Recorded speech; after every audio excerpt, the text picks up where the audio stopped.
Boleh di-spill nggak judulnya, disertasinya nih? Oh iya iya. Boleh? Boleh. Sebenarnya judulnya secara baku aku juga nggak hafal ya Alisa. Beneran deh, aku bahkan nggak hafal mimku gitu-gitu. Oh iya? Iya. Aku juga denger-denger nih, tadi kan kita sempat cerita-cerita kan tentang Iya. backgroundnya di balik layar. Kalau nggak salah nih, Kak Maria pernah ke Korea ya? Sama ke Iya. Prancis? Iya, Ya, ke Korea sama ke itu Prancis. ngapain Kak? Jalan-jalan atau ngapain sih? Em,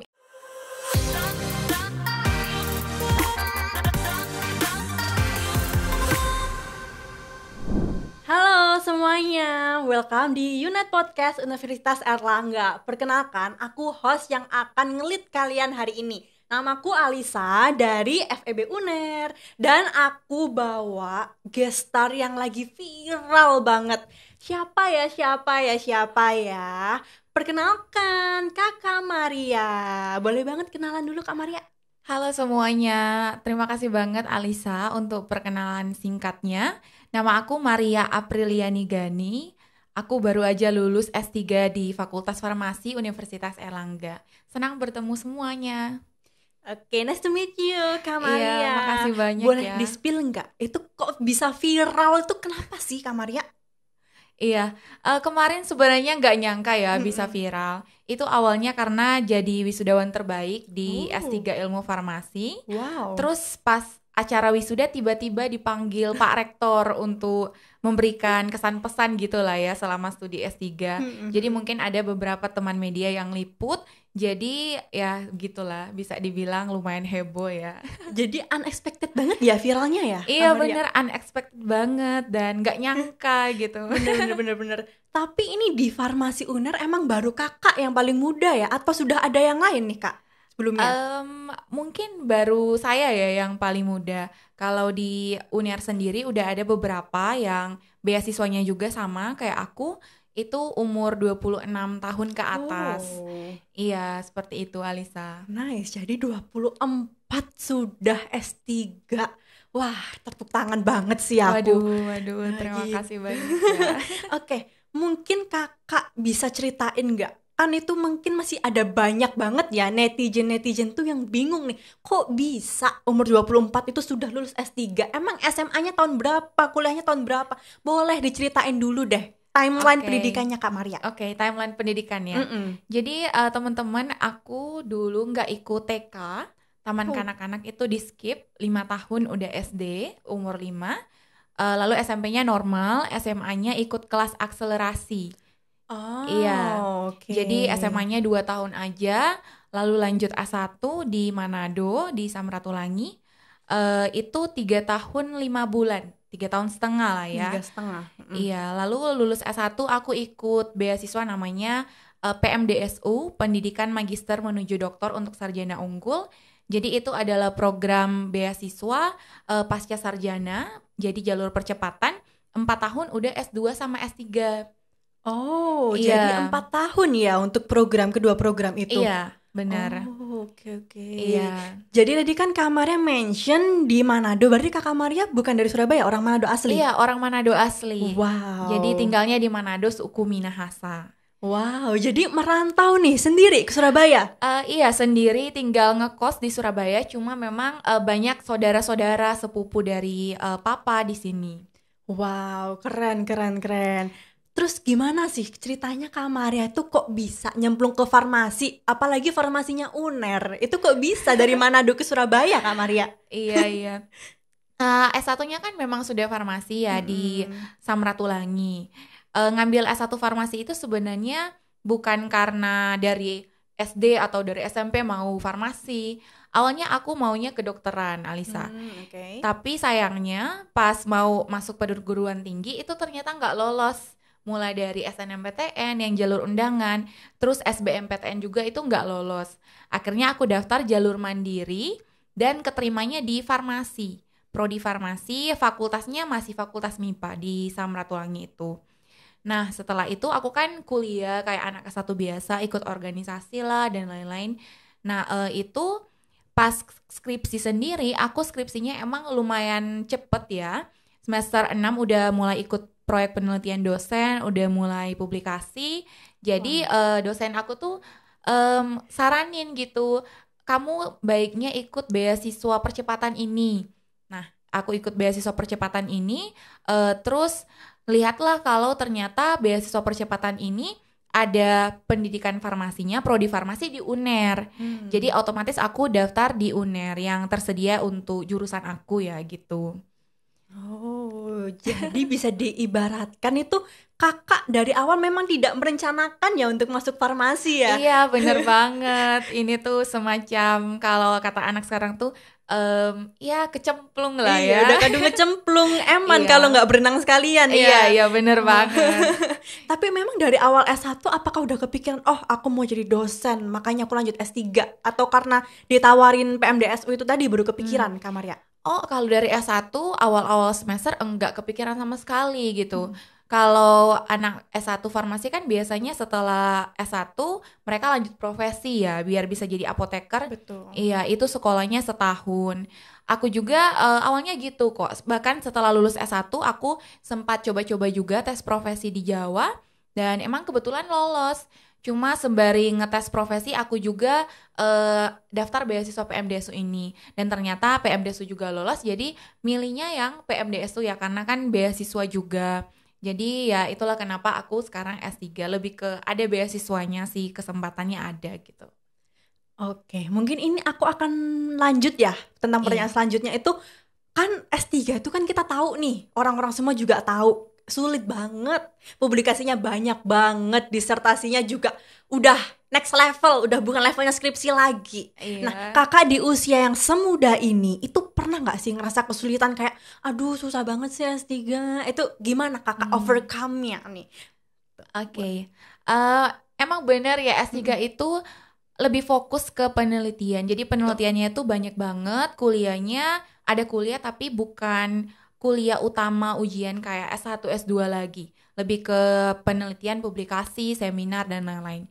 Awalnya emang ada stresnya ya, apalagi burnout istilahnya. Iya, benar-benar. Iya, kalau kerjaan itu udah banyak, bukan cuma kerjaan dari dosen A, ada juga dari dosen B dan C, terus ada juga deadline lain, itu sempat merasakan stres sih, dan burnout juga. Tapi untungnya aku juga orangnya lumayan mau berteman gitu, bukan yang introvert atau penyendiri, jadi solusinya sih aku selalu cari teman buat bergaul gitu, terus nge-mall, apalagi Surabaya mallnya bagus-bagus kan. Benar-benar.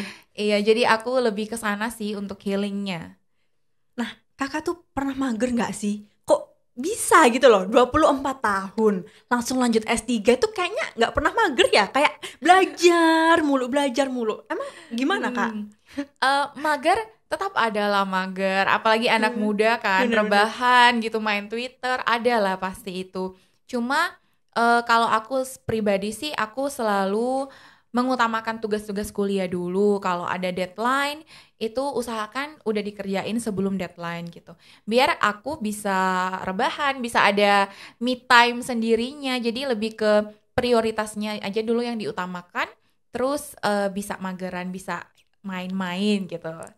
Jadi kakak ini tipikal orang yang nggak tenang ya kalau rebahan tapi masih ada Iya, tugas. benar banget. Sama, aku juga kayak gitu. Iya. Kalau misalkan aku mau rebahan tapi masih ada tugas tuh kayaknya, duh dosa banget gitu Iya, ya. apalagi kalau nge-mall gitu kan, terus ada tugas, kita tuh jadi nggak tenang. Bener. Jadi kayak ada yang ngejar-ngejar gitu. Bener-bener. Jadi kayak mau window shopping, mau lihat-lihat tuh kayak, aduh tenang nggak ya? Ini bisa selesai nggak ya? Iya, Gitu. bener-bener. Kayak Sama banget kita berarti ya. penyakit cewek ya, mau Iya. belanja tapi ada tugas itu nggak bisa gitu Iya, loh. Karena benar. aku juga fast track, Kak. Kebetulan aku Oh, juga iya. fast track S1, S2 itu juga aku mungkin bisa ngerasain struggle-nya Iya. kakak ya. Kayak S1-nya tuh belum kelar, masih ada tugas, tapi S2-nya tugas gitu. Iya. Jadi mungkin kita merasakan hal yang sama di mana kita tuh kayak dibombardir tugas. Iya, tugas ujian juga Bener. kan, presentasi. Iya, Bener. benar. Dan itu kan kalau misalkan kita lagi pekan ujian itu kan bareng semua tuh. Iya. Nggak ada pekan ujian S2, pekan ujian S3 kan nggak dibedain kan. Jadi blur masuk semua gitu loh. Iya, bener banget sih. Jadi kayak Ya namanya cewek ya guys ya, mau belanja itu juga suatu kebutuhan, tapi kalau Iya. mau belajar juga bingung gitu. Iya, bener banget Anissa. Oke, Kak Maria. Nah, aku juga denger-denger nih, tadi kan kita sempat cerita-cerita kan tentang Iya, backgroundnya di balik layar. Kalau nggak salah nih, Kak Maria pernah ke Korea ya? Sama ke iya, Prancis? iya, Ya, ke Korea sama ke itu Prancis. ngapain Kak? Jalan-jalan atau ngapain sih? Itu lebih ke riset tapi ada jalan-jalannya lah ya. Oke, aji mumpung Iya, ya. aji mumpung. Gimana Jadi tuh? awalnya aku kan beasiswa yang PMDSU itu pendidikan magister menuju doktor untuk sarjana unggul. Itu tuh beasiswanya dari Ristek Dikti teman-teman. Oh. Iya, jadi bisa akselerasi program S2 S3. Nah, beasiswa ini tuh punya sub beasiswa lagi namanya PKPI, Peningkatan Kualitas Publikasi Ilmiah. Oh. Nah, ini khusus untuk awardee beasiswa itu untuk memenuhi tuntutan publikasi, kita bisa ke luar negeri, bisa riset, nge-lab di sana, nulis di sana gitu. Nah, pas PKPI ini aku kebetulan ikut tahun 2021. Memang 2021 ini PKPI-nya sebenarnya khusus untuk senior aku, Alisa. Tapi karena aku udah ujian proposal disertasi lebih cepat, jadi bisa daftar lah. Udah memenuhi persyaratan administratif untuk daftar PMDSU yang PKPI. Nah, aku pilih Korea karena awalnya mau ke Jepang, tapi karena COVID, Jepang bordernya agak susah. Ketat ya. Iya bener. Jadi aku beralih ke Korea aja. Dan di sana juga kan suka K-pop ya. Jadi bisa sekaligus explore budaya gitu, ngelihat opa-opa. Sekalian guys Iya, ya. sekalian. Iya, itu untuk yang Korea ya. Kalau ke Prancis itu mengerjakan proyek penelitian. Jadi dapat beasiswa juga dari Kedutaan Besar Prancis di Indonesia lewat beasiswa namanya SSHN. Mungkin kalau teman-teman mau bisa cari itu minimal PhD student. Oh. Iya. Tapi kalau udah dosen, udah S3, udah profesor bisa ikut juga. Jadi kalau master belum bisa ya Kak? Harus Iya, PhD. kalau master belum bisa. Mungkin Alisa mau lanjut lagi. Aduh, nggak tahu ya. Kita lihat nanti. Iya, siapa tahu ada jalannya. Iya, siapa tahu ya. Tadi kan Kakak mention nih kalau yang keluar negeri itu kan dalam rangka research ya. Iya. Nah, itu Kakak tuh pernah nggak sih kayak ngerasain language barrier tuh? Kayak research tuh kan susah ya, kita tahu research tuh susah banget, banyak diteliti. Nah, Kakak itu ke negara yang dua-duanya itu mother language-nya bukan Inggris. Pernah nggak sih kayak ngerasa, aduh ini aku kumaha, aku harus gimana gitu? Iya, pernah banget malah. Kalau di Korea karena kan aku suka K-pop dari SMA, jadi mungkin kayak Annyeong apa itulah aku bisa lah. Basic-basicnya Iya, ya. basic. Kalau tersesat nyari toilet itu aku masih bisa ngomong. Tapi kalau Prancis itu emang bahasanya susah ya. Terus pronunciation-nya juga beda dari yang kita baca. Pakai kol-kol lah gitu ya. Iya, bener banget. Jadi kalau di institusi riset sama di Univ emang mereka orang-orangnya bisa bahasa Inggris, syukurlah. Jadi bisa komunikasi pakai bahasa Inggris. Tapi kalau di luar kayak ke rumah sakit, kantor polisi itu sulit. Susah ya. Iya, jadi aku banyak minta bantuan teman-teman PPI, mahasiswa Indo di sana. Iya, mereka yang biasanya udah les bahasa dulu sebelum ke sana, mereka bisa ngobrol lancar lah pakai bahasa Prancis. Terus aku juga bisa banyak dibantu sih sama PPI itu. Jadi teman-teman PPI ini welcome banget ya sama mahasiswa welcome baru. Banget. Ada temanku namanya Vira di Prancis. Halo Kak Vira. Iya, makasih ya Vira udah banyak bantu aku. Iya. Okay. Oh ya Kak, kan kalau sependek pengetahuan aku nih kalau mahasiswa kedokteran, kalau misalkan kita studinya di luar negeri itu kan nggak langsung bisa masuk ke Indo ya, kan ada penyesuaian gitu-gitu. Tapi kalau farmasi bisa ya Kak, meskipun even kita penelitiannya di luar itu bisa diterapkan ke Indonesia atau gimana? Iya, kalau yang farmasi kebetulan kan ini aku masuknya ke ranah riset, jadi bukan yang profesi farmasi. Oh, I see. Iya, jadi itu bisa langsung kita terapkan. Kemarin kita kan lebih belajar teknik penelitian, terus teknologi untuk pengembangan penelitian saya di disertasi. Jadi bisa langsung kita terapkan, tinggal tunggu dananya aja sih Alisa. Aduh, ini udah disenggol nih, udah disenggol ya. Iya, aduh gitulah.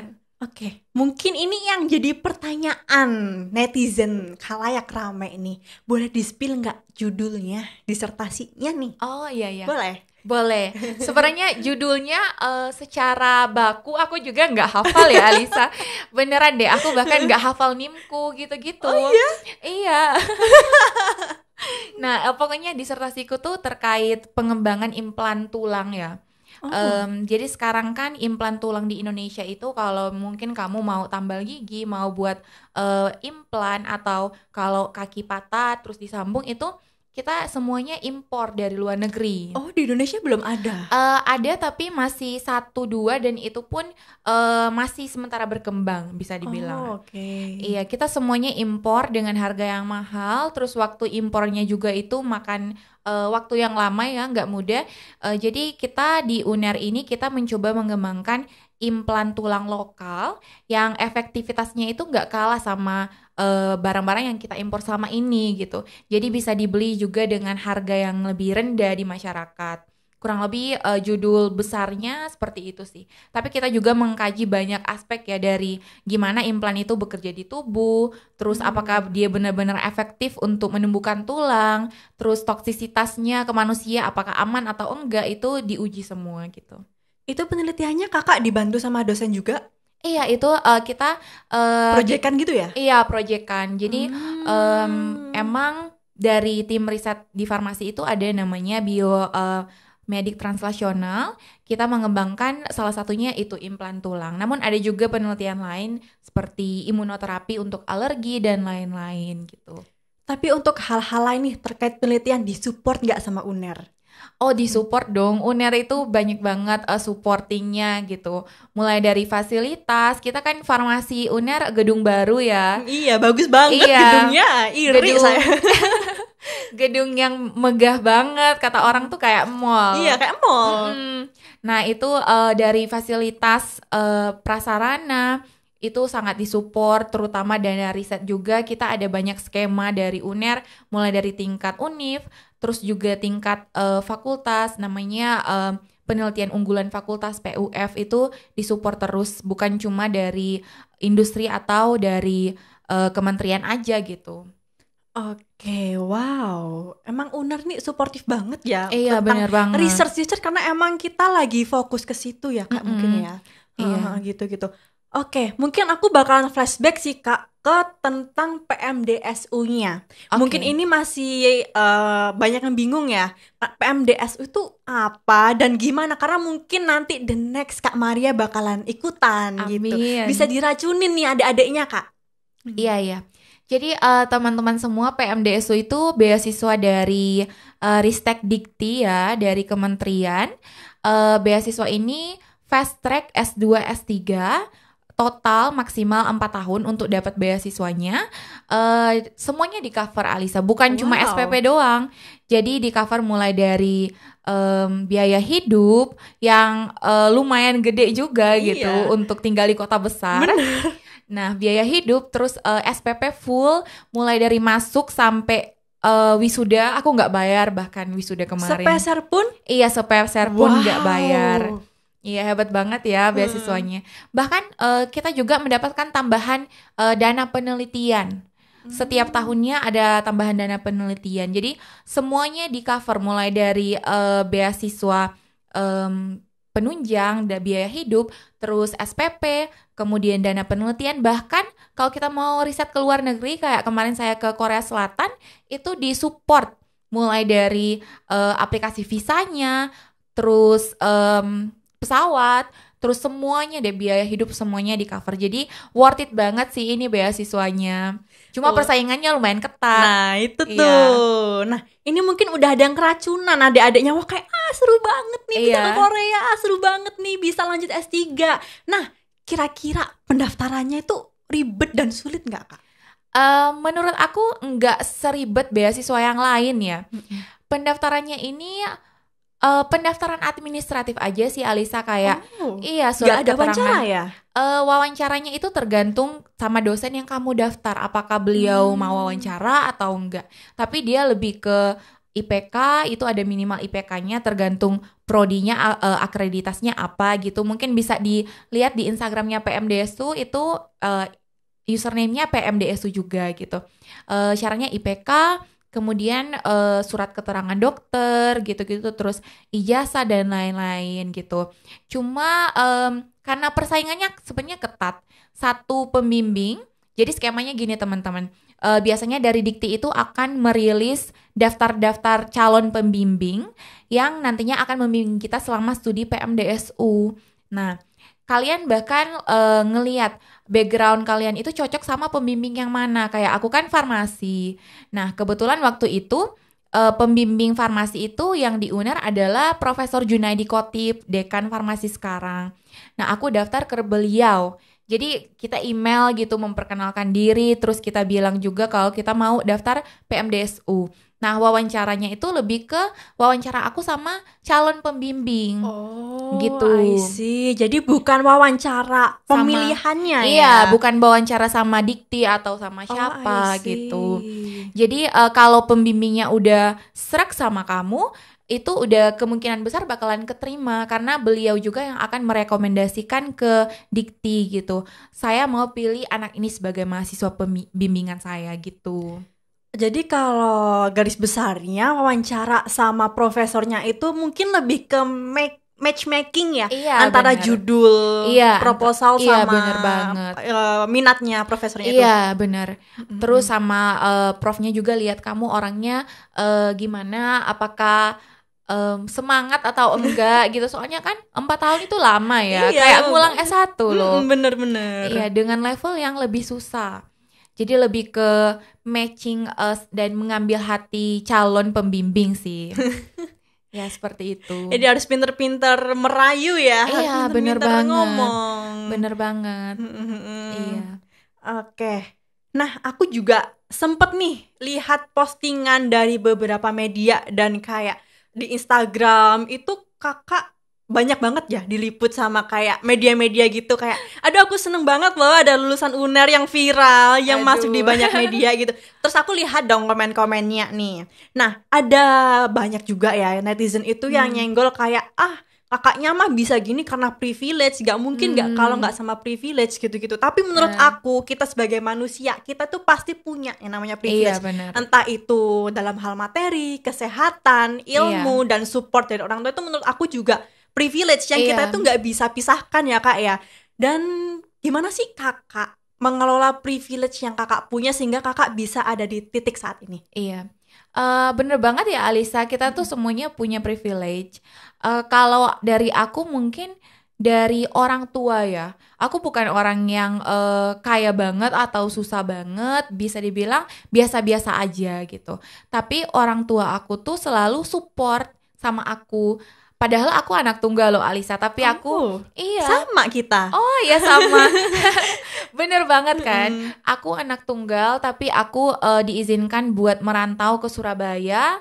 Dan aku udah gak pernah ketemu orang tuaku gitu sebelum wisuda kemarin. Oh iya? Berapa iya, tahun benar. tuh?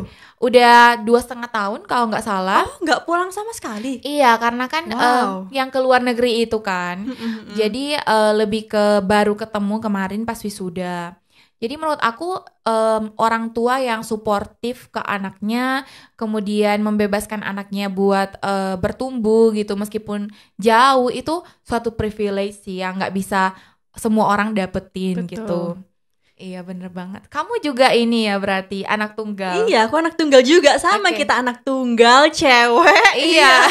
Fast track. Fast track. Iya, tapi bisa nanti merantau ke Jakarta atau kemana. Aduh ya, semoga suportif juga ya. Tapi so far sih orang tua aku sih suportif tentang apa yang aku pilih sih.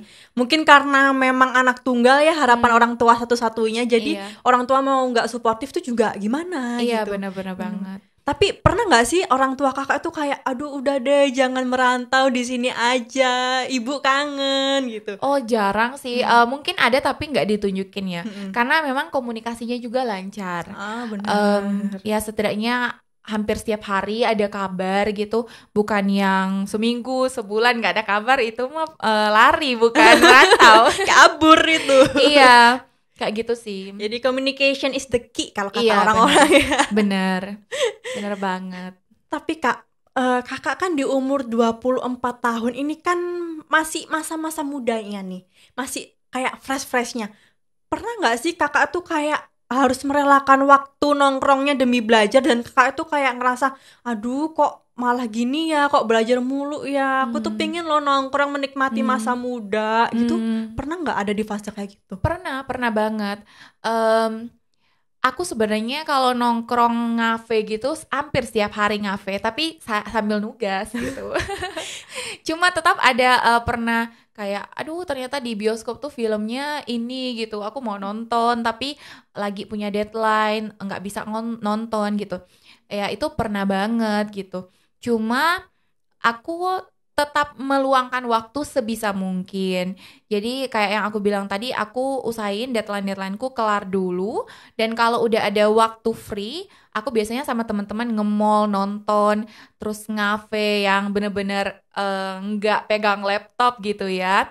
Cuma ya itulah Alisa, kalau kita mau meraih mimpi kan tetap harus ada gitu pengorbanannya. Entah Bener. besar atau kecil, tetap harus ada yang dikorbankan. Jadi mau nggak mau ya harus gitu. Tapi aku selama ini sih enjoy aja ya, dibawa enjoy aja selagi bukan yang di kos terus atau nugas terus gitu-gitu sih. Karena memang passionnya ya. Iya benar-benar. Karena kalau kita ngelakuin sesuatu tapi kalau nggak passion tuh juga pasti bakal kayak, kalau orang Jawa tuh ngomongnya tuh kayak ngaboti gitu loh.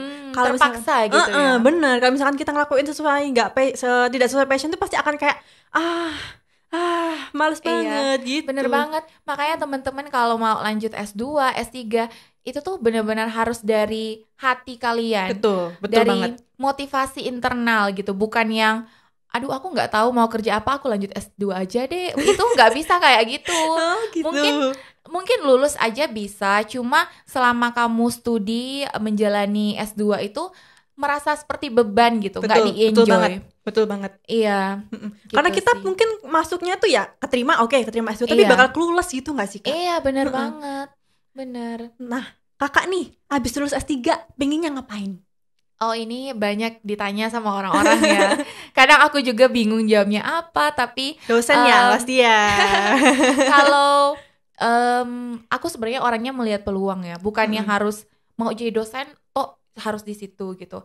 Kalau ada kesempatan lain yang bagus dan waktunya tepat, aku bakalan ngambil. Cuma kalau dibilang yang paling aku suka, aku maunya untuk jangka pendek dulu itu mau jadi peneliti postdoktoral, Alisa. Apa itu? Iya, jadi peneliti postdoktoral itu kita jadi peneliti kontrak, umumnya di luar negeri, ada juga di Indonesia, tapi kontraknya itu 1-2 tahun aja, jadi emang singkat ya, dan kita meneliti gitu. Cuma kalau misalnya ada pembukaan dosen, terutama di sini gitu, pasti aku akan daftar gitu, ataupun di tempat-tempat lain, atau mungkin ada tawaran bagus dari industri farmasi, aku juga mau kok. Kayak membranding diri ya ini Alisa. Harus Kak, mumpung ada platformnya Kak. Iya bener udah banget. Kita branding aja. Iya, aduh, selagi positif. Betul banget nih, yang mau nih panggil Kak Maria boleh. Iya. Boleh banget. Iya, boleh follow Instagramnya. Iya, apa namanya Kak? Maria, A-nya ada 3, .gani. Oh gitu, Iya. bisa di follow Instagramnya. Ini kakak open DM juga nggak kalau misalkan Iya, nanti open DM. ada adik-adiknya nih yang penasaran tentang mungkin personalnya kakak atau tentang PMDSU, mungkin nanti bisa DM Kak Maria ya? Iya boleh banget. Selama ini aku selalu bales dan kayak ngasih saran atau ditanya apapun sih gitu. Humble banget, suka deh. Nah, mungkin kakak tadi kan sempat mention juga kalau kakak itu juga belum ada nih pada awalnya belum kepikiran kalau masuk di UNER karena kebetulan profesornya ada di UNER makanya masuk di UNER. Nah, gimana sih kesan-pesan kakak setelah kakak masuk di UNER? Kesan-pesan aku selama di UNER ini bagus banget sih.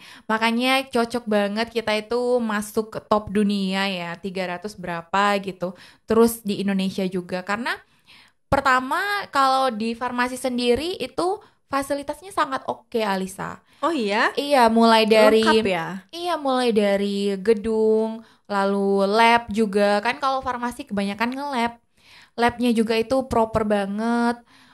Semua alatnya itu berfungsi dengan baik dan teknisinya, laborannya itu benar-benar profesional, bukan cuma pajangan gitu, tapi benar-benar tahu mengoperasikan semua alat, terus bantu juga kita kalau mau nge-lab dan lain-lain. Terus dari administratifnya UNER juga menurut aku lumayan cepet ya. Padahal di Indonesia kan terkenal katanya kalau administrasi lama Iya, gitu. ribet, lama Iya, gitu. tapi UNER enggak. Iya, UNER tuh bener, cepet.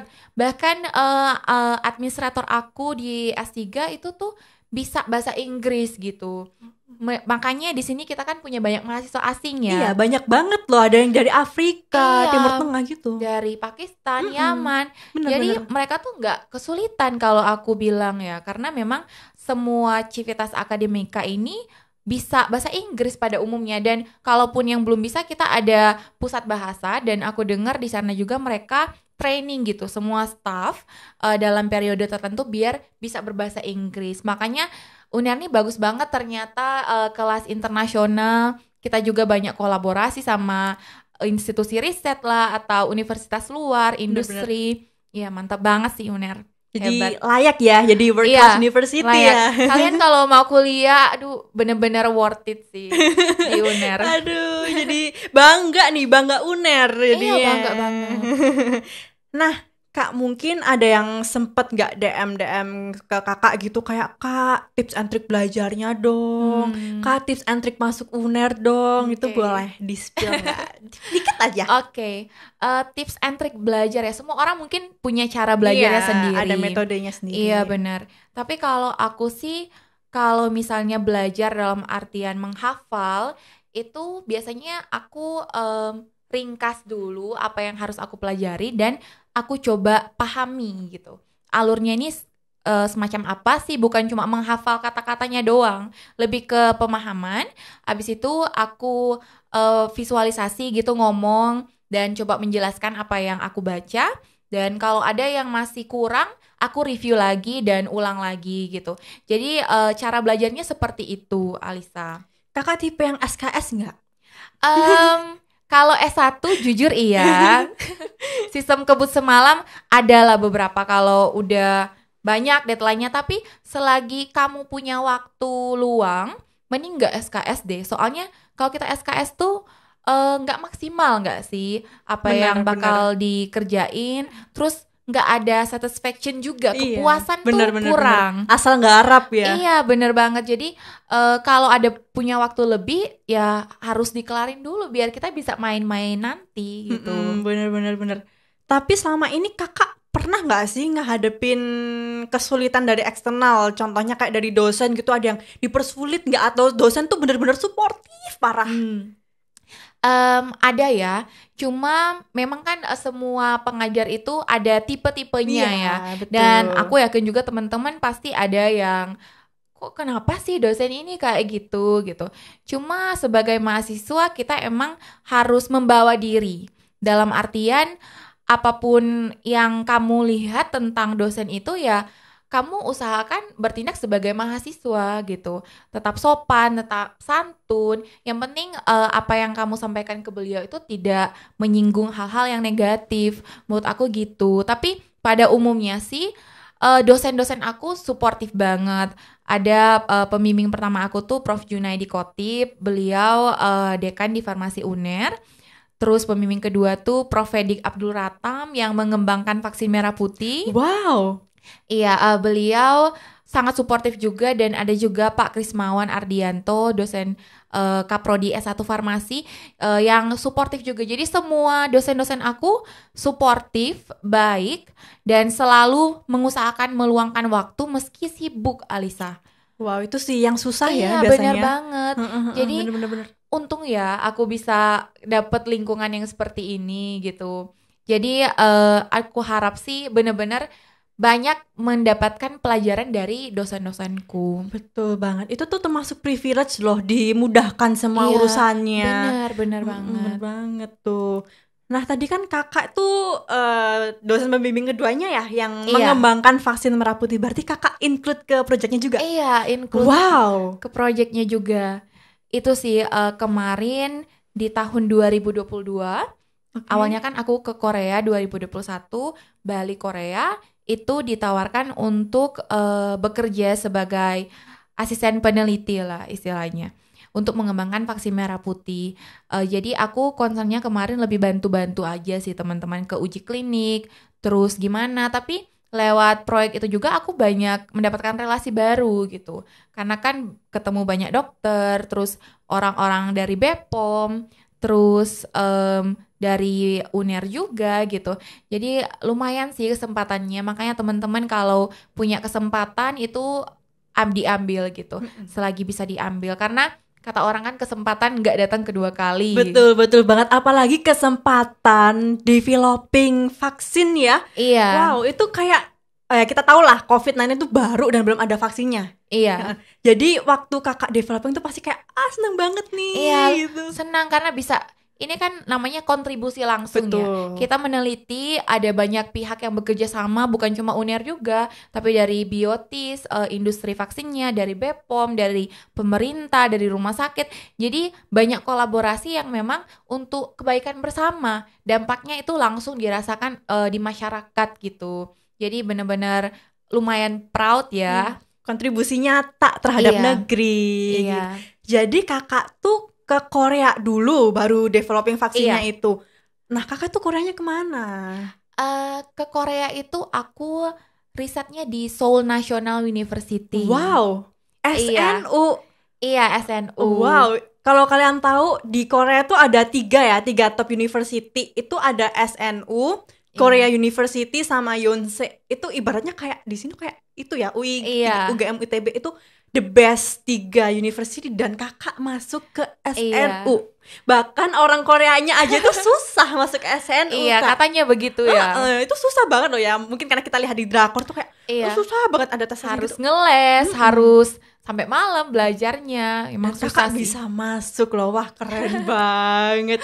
Dan jadi kakak penelitian di SNU, lalu ilmu-ilmunya kakak pakai buat developing vaksin itu tadi. Lebih ke developing untuk yang penelitian SNU tuh lebih ke developing untuk disertasi sih. Kalau untuk vaksin kita ada kerjasama juga, cuma itu lebih ke kerjasama industri, kemudian rumah sakit dan lain-lain. Tapi lumayan enak ya karena kan penelitiannya bukan yang itu-itu aja gitu. Kita bisa dapat ilmu A, B, C dan juga teknik, orang-orangnya juga bisa berbeda gitu. Betul-betul banget nih. Iya. Nah, aku juga punya nih Kak, teman-teman dari farmasi tuh. Dia tuh kadang tuh bingung, kan lulusannya tuh banyak banget kan farmasi itu bingung kayak masa semuanya jadi apoteker sih, saingan dong. Iya. Nah biasanya tuh kalau dari pengalaman kakak atau dari teman-teman kakak itu selain jadi apoteker biasanya lulusan farmasi tuh kemana Kak? Oke, sebenarnya awal sebelum aku masuk S1 farmasi, aku juga pikirnya farmasi itu berarti kerjanya di apotik gitu, jadi apoteker. Tapi ternyata makin kesini makin melihat farmasi itu bisa kerja di rumah sakit, terus bisa kerja di industri farmasi, kemudian bisa kerja di BPOM, di Kemenkes, dan banyak banget gitu tempat-tempatnya. Memang statusnya idealnya apoteker, tapi selain kalian bisa jadi apoteker, kalian juga bisa jadi peneliti loh. Nah, peneliti ini kita bukan hanya ngeracik obat atau konseling ke pasien dan lain-lain, namun kita jauh menarik ke belakang. Kita mengembangkan obat, entah bahan aktifnya ataupun formulasinya gitu. Iya, jadi peneliti itu harus ya kalau aku bilang di bidang farmasi. Karena siapa lagi yang mengembangkan obat kalau bukan anak farmasi sendiri. Betul banget. Nah, kalau mau jadi peneliti tuh harus S2 atau anak S1 bisa Kak? Kalau anak S1 tetap bisa jadi peneliti. Kalau kamu meneliti kan itu tetap disebut peneliti ya, tapi ada level-levelnya biasanya. Ada asisten peneliti gitu, terus peneliti senior, dan juga istilahnya principal investigator. Nah, PI ini atau principal investigator, dia itu yang ketua labnya lah istilahnya. Cuma memang setiap negara beda-beda ya, cuma pada umumnya memang seperti ini. Kalau anak S1 tuh bisa banget join menjadi asisten riset atau asisten peneliti. Sekarang juga banyak kok di farmasi UNER juga, atau di BRIN, yang Badan Riset Inovasi Nasional. Mereka juga membuka peluang buat anak-anak S1 buat mulai belajar meneliti dengan menjadi asisten peneliti. Dan itu ada komisinya loh teman-teman. Nah itu komisinya gede atau enggak? Lumayan lah buat nambah uang jajan Iya. gitu. Dan membuat portofolio sebelum kalian masuk S2. Bener. Iya, karena itu bakal dilihat banget dari orang yang bakal menseleksi beasiswa. Oh, ternyata ini anak pengalaman meneliti, jadi asisten peneliti lah di fakultas atau di institusi kayak BRIN dan lain-lain. Itu bakalan keterima sih kalau menurut aku. Jadi chance-nya lebih gede gitu Iya, ya? bener banget. Oke, nah kalau program kakak tadi yang PMDSU tuh apa aja sih yang harus dipersiapkan sama adik-adik nih? Oke, Gitu. kalau untuk PMDSU persyaratan administratif lumayan mudah ya. Kayak aku bilang tadi itu ijazah, transkrip, lalu ada surat-surat keterangan, entah surat keterangan sehat dan lain sebagainya. Tapi menurut aku selain mempersiapkan itu, kalian juga harus mempersiapkan sertifikat bahasa Inggris. Oke, itu ada Iya. minimalnya kah? Kalau dari PMDSU sendiri, memang pas zaman aku tidak mencaratkan harus ada sertifikat bahasa Inggris kayak TOEFL atau IELTS. Tapi dari kamu punya sertifikat bahasa Inggris, kamu tuh udah bisa mempersiapkan diri juga buat beasiswa yang lain kalau seandainya nggak keterima ya. Betul banget. Iya, dan bisa lebih meyakinkan promotor kamu atau dosen pembimbing kamu. Nah, selain mempersiapkan sertifikat bahasa Inggris, menurut aku kalian juga harus sedini mungkin aktif meneliti. Misalnya dengan menjadi asisten peneliti gitu yang saya bilang tadi, atau ikut PKM. Oh iya, itu buat mahasiswa S1 kan ya PKM? Iya, PKM itu buat mahasiswa Mm-mm. S1, ada PKM ini kan penelitian khususnya. Nah, itu ikut itu PKM penelitian atau kalian juga bisa join bareng pembimbing skripsi untuk menulis artikel yang terstandar internasional. Biar ada bukti nyata kalau kalian nih bener-bener udah aktif meneliti dari S1. Ya, itu bakalan besar peluangnya untuk keterima di program PMDSU. Nah, gampang banget ya kalau diceritain ya. Iya. Tapi kita nggak tahu nih nanti beneran gampang atau enggak gitu. Kan biasanya adik-adiknya kan banyak yang takut, insecure Iya, duluan. aduh. Tapi Janganlah. kalau nggak dicoba nggak ngerti. Iya, Bener bener. banget. Oke Kak Maria, mungkin tadi ada the last question dari aku. Makasih banyak loh Kak Maria udah datang ke Unet Podcast kali ini. Iya, makasih banyak Alisa udah nemenin aku ngobrol-ngobrol gitu curcol, dan ternyata kita punya banyak kesamaan ya. Bener banget. Iya, anak Kakak. tunggal, fast track, perempuan, ya. Ini kita nggak sempet ngobrol tentang hal ini loh sebelumnya. Justru Iya. baru tahu nih kalau kita tuh banyak kesamaan Iya, ya. bener-bener. Jadi nanti mungkin sobat hebat atau teman-teman, adik-adik yang pingin sharing nih secara personal ke Kak Maria, boleh banget dikontak via DM Instagram. Atau boleh nih teman-teman, adik-adik yang pingin tanya-tanya tentang fast track S1, S2 ke aku. Kalau tentang S2, S3 ke Kak Maria tuh Iya. boleh banget. Karena kami sangat-sangat open to any question buat kalian yang masih bingung. Seperti Iya. itu. Jangan lupa teman-teman, adik-adik dan sobat hebat buat follow semua akun media sosialnya Universitas Erlangga. Karena kita masih banyak banget Iya, podcast, banyak banget konten-konten podcast dan lain-lain itu yang kita akan menghadirkan guest star yang gak kalah hebatnya dari Kak Maria. Iya. Seperti itu. Jadi jangan lupa ya di follow Instagramnya Kak Maria, Instagram aku, dan juga Instagramnya Universitas Erlangga. Jangan lupa YouTube, Twitter, TikTok juga di follow semua deh biar gak ketinggalan. Iya, bener Seperti banget. itu. Oke, aku Alisa Kiara dan Kakak Maria Gani, pamit undur diri. Bye-bye. bye-bye.